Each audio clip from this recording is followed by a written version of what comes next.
Hello friends, let us talk about language and communication.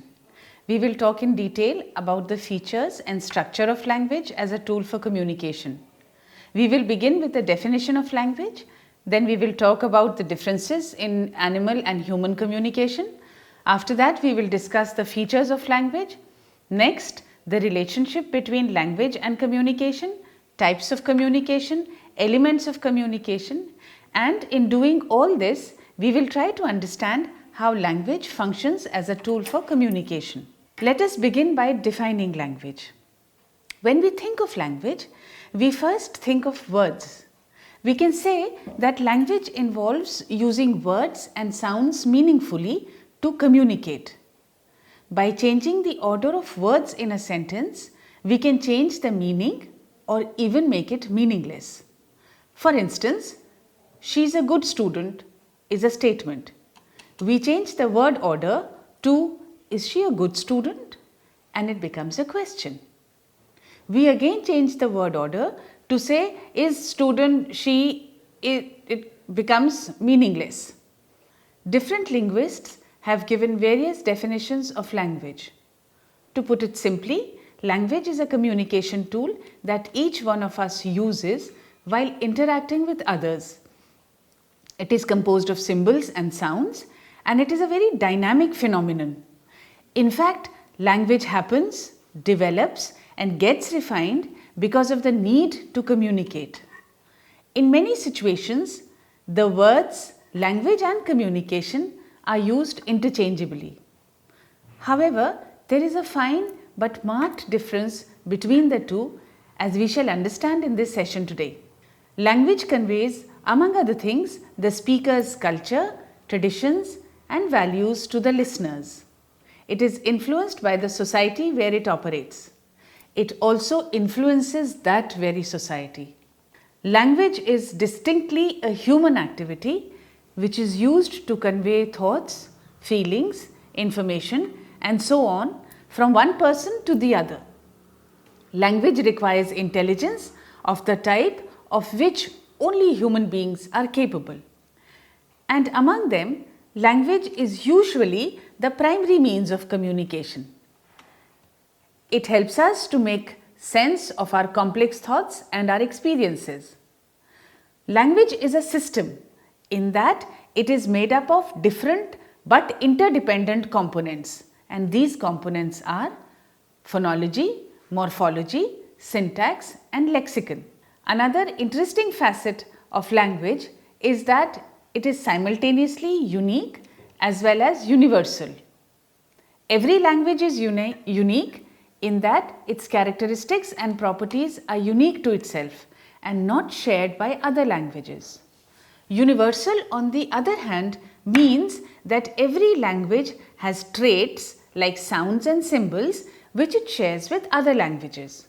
As a tool for communication, language can be broken up into words, sentences, phonemes, and morphemes. Talking about the structure of language, we need to know that language is a system made up of different components like phonemes, morphemes, lexicon, syntax, and the context. Let us talk about each of these in slight detail. Phoneme is the smallest unit of sound which can change the meaning of a word, but by itself it would be meaningless. For example, in words like bit, lit, sit, only one phoneme has been replaced, but the meaning has been completely changed. The next is morpheme. Morpheme is the smallest meaningful unit of a language. Not always the same as a word. Words can stand alone, but morpheme cannot always stand alone. Morphemes are also different from syllables in that a syllable is a division based on pronunciation and not meaning. For example, the word teacher has two syllables, T and ch. Education has three syllables, edu, k, shun. But morphemes are divisions based on meanings. Like the word unbreakable has three morphemes, un, break, able. Syntax, on the other hand, are rules for sentence construction. Different languages have different syntactic rules, but every language does have some form of syntactic rule. A lexeme is a basic lexical unit of a lexicon or the word stock of a language. The way a lexeme can be used in a sentence can be determined by its word class or by its grammatical category. Lexeme is the basic unit of meaning or a word in its basic form. For example, the lexeme walk can have various forms like walks, walked, and even walking. Context. Context includes intonation, body language, choice of words, in short, everything that communicates a particular meaning. For example, if a teacher says, "My, what a bright class," usually this may be seen as a compliment. However, if the tone is sarcastic and the face is unsmiling, the meaning of the sentence is changed. Based on its structure, language also serves certain functions. For instance, language has what Jacobson called an emotive function. It means that the speaker expresses their stance on a topic or a situation. They communicate their emotions also through language and how they deliver their speech. So the listener can understand the emotional state of the speaker as being happy or angry or sad or anxious. Not just emotive, but language also has a directive, or as Halliday said, instrumental function, which decides the behavior of the listener. That is, the speaker's language decides the behavior of the speaker. That also means that language is used not only to make the listeners do something, but also do it in accordance with what the speaker wants. The instrumental function is used to manipulate the environment. Such a language is used while making requests or giving commands.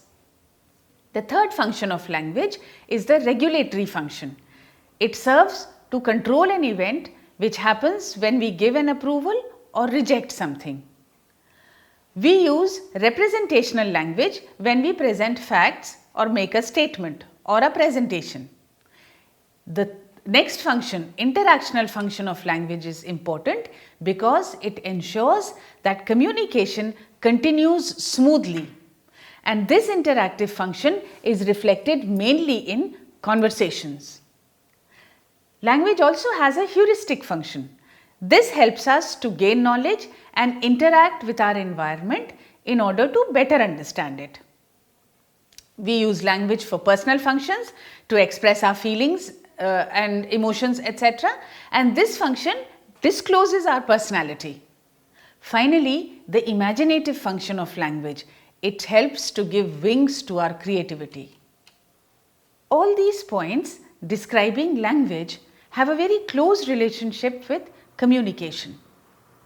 Now, what is communication?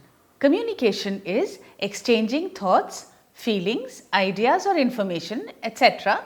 between two or more people using words or signs which are understood by each participant. At this point, let us differentiate between language and communication.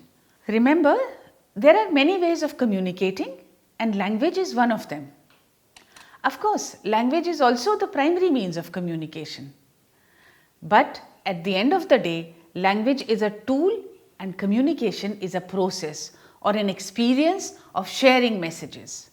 So, communication focuses on the message, focuses more on stylistic and structural aspects of the communicating situation. Another significant difference between language and communication is that language is dynamic, with new words or new forms of words being added almost every day. Communication, on the other hand, is largely and surprisingly static, in that the style and the basic steps of communication stay more or less the same. We all know that communicating is a basic human need, and interacting and engaging with others is a sign of healthy social living. And the main strategy for doing so is usually through a shared language. So overall we can say that communication has a larger scope than language, and language is a part of communication. Language allows us to communicate in various ways, but it is only one tool or one set of tools to communicate. The other ways to communicate can be non-verbal, which include facial expressions like this expression shows doubt, this expression shows thinking, and this communicates happiness. A smile always communicates happiness. And body language, that is bodily movements like giving a thumbs up to wish somebody good luck, or giving both thumbs up or raising your hands high to show victory. Apart from facial expressions and body language, we also have the use of para-language and object communication. As the word indicates, para means something which lends support to the main phenomenon, like paramedics or para-teachers or even paramilitary. Para-language therefore is used to give a nuanced meaning or to convey an emotion. Para-language includes intonation, pitch and volume. Like, if I speak softly, it means that I am sharing a secret. Or if I talk very fast, it shows either that I am very excited or I am in a hurry to communicate. This is para-language. Object communication, as the word suggests, is using an object to communicate. For instance, a bindi indicates a marital status, or wearing a sari indicates being part in a formal situation, or the way different people, for instance, dress up indicates their vocation, like a policeman or a priest or a doctor. So we can understand that for any group to function effectively, communication is necessary. We also know that communication is a two-way activity, and it consists of 5 or 6 elements. The first element of communication is the sender. Sender is the person who initiates the communication. And how is this communication initiated? Communication is initiated in the form of a message which the sender encodes. Encodes, that is giving some graphic shape to that message. So sender uses a message, and this message is communicated through a channel. Channel can be a face-to-face situation. Channel these days is also electronic situation, where we can use a mobile phone, where we can use WebEx or Google Meet, or this recording. This is a channel. Advertisements are channel. Prospectus of any institution is a channel. Brochures are also channels. Flyers are channel. So sender encodes the message and conveys it through a channel to the fourth element, which is a receiver. Receiver is the person who decodes the message, in other words, understands, and then gives a feedback. That is the next element of communication. Feedback has 2 important functions.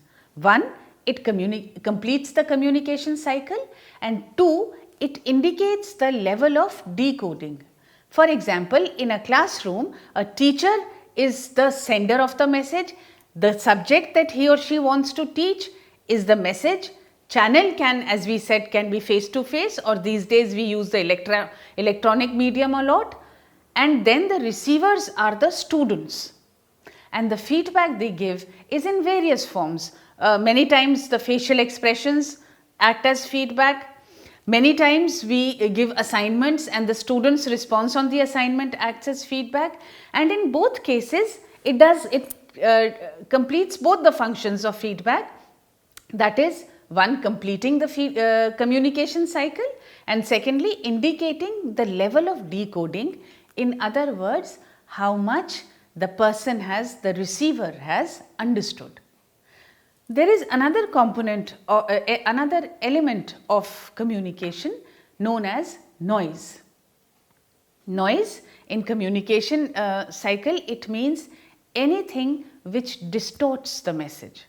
So, if we are communicating through the internet and weather conditions distort the communication, then that becomes a noise. So, noise, not just as the word suggests, loud sound or disruptive sound, but anything that distorts the message is known as noise. Anything that distorts the communication is known as noise. These were the 7 elements of communication. Now it is time to differentiate between human and animal communication. It is important to note that every living being communicates. The mode of communication differs.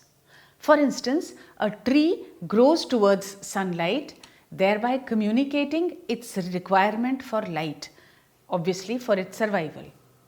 Dolphins jump out of water in delight. Bees dance to signal to other bees about the presence of nectar. Dogs bark at strangers. And when birds suddenly fly away from where they were sitting, it signals danger. However, the signaling of animals is related to the here and now. They are incapable of abstract interaction. Human language has the quality of displacement. That is, sitting here, we can talk about people and events not present in our immediate surroundings.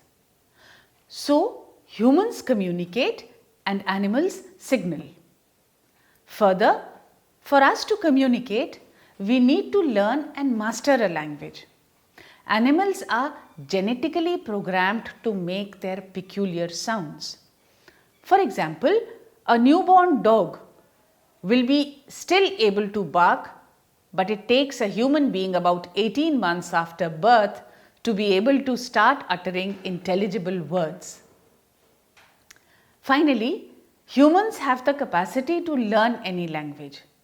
For instance, so far I don't know, but if I want, I can learn, say, German. On the other hand, dogs bark, cats mew, and horses neigh. And that's it. They cannot learn each other's language. A dog cannot mew, horses cannot bark. They do just their language.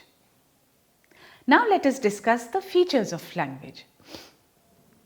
Firstly, language is artificial in the sense that it is man-made. It came into being by our desire to communicate our needs and our wants. It does not exist in isolation or outside our mind. Language always needs a context. Further, since it is composed of symbols, each language represents a referent. For instance, if I say table, we will all imagine a piece of furniture used to put things on with usually a flat surface. Let us take another example. Human beings attach meanings to words according to needs and modify these meanings as the needs change. For example, the word awful. If we study Shakespeare in English, awful would mean in awe of something or someone. Being awful, full of awe. In today's English, awful, of course, we know is something dislikable. That is why we say that language is artificial. Second, language is arbitrary. This means that there is no logic in the symbol-referent relationship. To put it in simple terms, there is no direct relationship between a word and its meaning. For instance, when I said table, why did that particular piece of furniture came to mind has no logical explanation. Having said that, we need to also point out that language is systematic in the sense that when we say a table, only a table will come to mind and not even a stool. Thirdly, language is abstract. To be abstract means that language presents a generalized idea of things and thoughts. Meanings are not always tangible and one word can mean various things. Let us take the word fell. It is the past tense of fall, like he fell down yesterday. But when we say to fell a tree, the meaning changes. It means to cut a tree.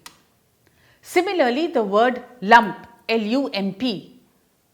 If we find a lump in our porridge or in our dal, it means that the dish has uneven thickness. If I use the phrase a lump in my throat, it is an idiomatic expression which means that I am overcome with emotion. And a lump anywhere else in the body can indicate a serious medical condition. The next feature of language. Language is recursive. This feature enables us to make a number of sentences using the same basic grammatical templates. Let us look at the phrase he is. Now we can express n number of ideas or thoughts with this little template. For instance, he is a boy.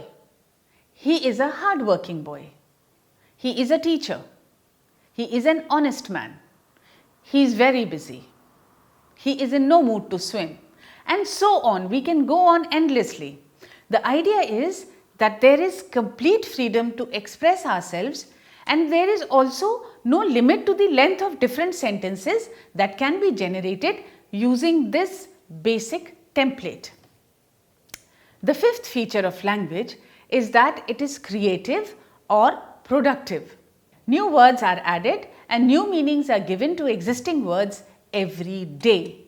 Words are added by different processes. For instance, borrowing.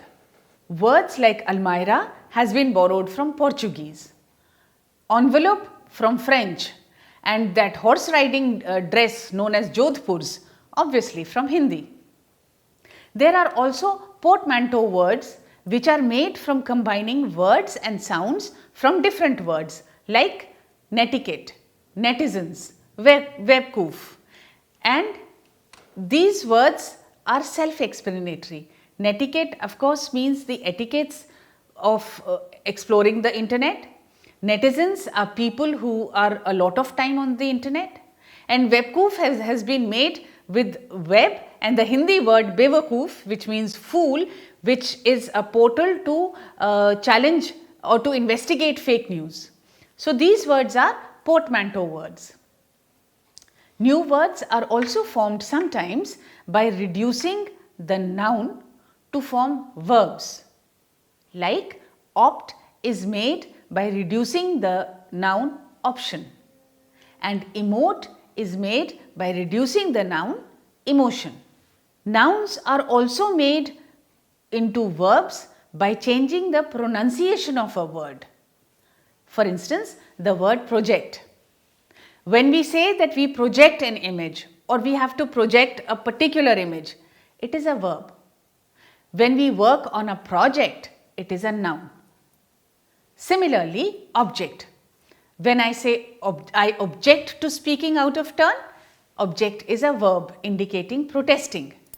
And when someone is an object of delight, something a pleasant sight, then it is a noun. To sum up, today we have discussed language, communication, the relationship between the two, how language functions as a tool for communication, the difference between human and animal communication, and the features of language. While doing this, we have also tried to understand how language is a tool of communication. Finally, I have a few questions for you to think over and answer for yourself. Firstly, do you feel that online teaching learning has changed the way classroom communication takes place? Can you list 3 or 4 changes you have experienced?